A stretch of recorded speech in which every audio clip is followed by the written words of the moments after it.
And so we use the illustration, if you remember, last week we said that a lot of times what happens is things go from being a category or a mental construct to being something that's real and not hypothetical, but in real time in your life. And we use the idea of getting married, right? And we said that in marriage, some of us had objections. We said, man, we don't want to lose our freedom, so I'm not going to get married. I have a hard time committing, so I'm not going to get married. I've seen all kinds of problematic marriages, so I don't want to do that. I've seen all kinds of struggles with costs, and people can't afford to get married. So you have all these reasons over here of this hypothetical of marriage. But then when you meet her, or when you're engaged to her, or when it becomes somebody, when it becomes not hypothetical and construct, when it becomes personal to you, something happens that transforms your heart and transforms your life, and it's no longer hypothetical, it's real. And we said that that's one of the primary reasons why people become believers in Christ, is it becomes from a mental construct, from something that's hypothetical to something that's real. And those are two very different things.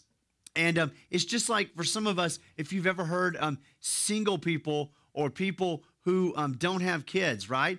Or people who are thinking about having kids. And they say things like, well, it's better to have, 2 kids than 3 kids. And can you think about all the different reasons why you would in your life only have 2 kids, right? I could list a whole lot of them. Things like, your housing, right? Some people have only 3 bedrooms. You got the master bedroom, you got 2 other bedrooms. Man, we'd have to build another house. Or we got the Jack and Jill bedroom or bathroom. And so one kid gets the bathroom of the Jack and Jill, the other kid gets the other side of the Jack and Jill. And if there's a third kid, oh my gosh, we don't have a bathroom, right? And for others of us, it's transportation, because you can't have more than 2 kids or they'll touch each other in the back seat, right? And so you got to have an SUV or a van, and man, it would just be so expensive, and I don't have time to go into all the expense, but it's expensive to go from 2 to 3 kids, right? For others of us, we'd say, man, that third kid, that creates a middle kid syndrome, right? And for some of us who are middle kids in here, I'm a baby, but you may be a middle kid, you know what I'm talking about, because the first one comes along and there's attention, and then the second one comes along and they don't get much attention very long because there's a baby that comes along. And so they're kind of squeezed in the middle, and that creates all kinds of psychological and social problems that some of us are paying for even now, right? And so the fact is there's a middle kid syndrome, and then you don't have enough parental attention, right? You go out somewhere, mom pairs up with one kid, dad kids up with another kid. What about the other one? Somebody's kind of left out. So there's a lot of reasons why mentally, hypothetically, I could say to you, don't have 3, have 2 kids. But then what happens when that third kid is yours? What happens when that third kid has a name? What happens when that third kid is just as precious to you because God gave them to you? And so the idea here is that something happens, because when that third kid comes along, all those objections shrink down. All of those objections become very small.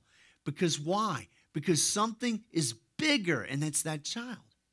And so this morning, we're going to continue to look at this idea of the fact that adults become Christians not because they get all their questions answered or their doubts go away. And we could do a series where we address, like, why is the Bible true, or the 5 objections to Christianity. We could do a series that talks about, the miracles of Jesus and the exclusivity of Christ, and examine all those things. Or I could sit with you for a whole day over coffee and talk about those things. And you might be a little bit smarter. You might be a little bit more informed. You might have a little bit more information to kind of push me away.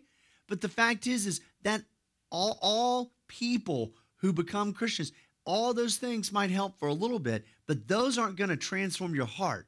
Those aren't going to help you cross that line. Those aren't going to help you come into a real saving faith in Jesus Christ.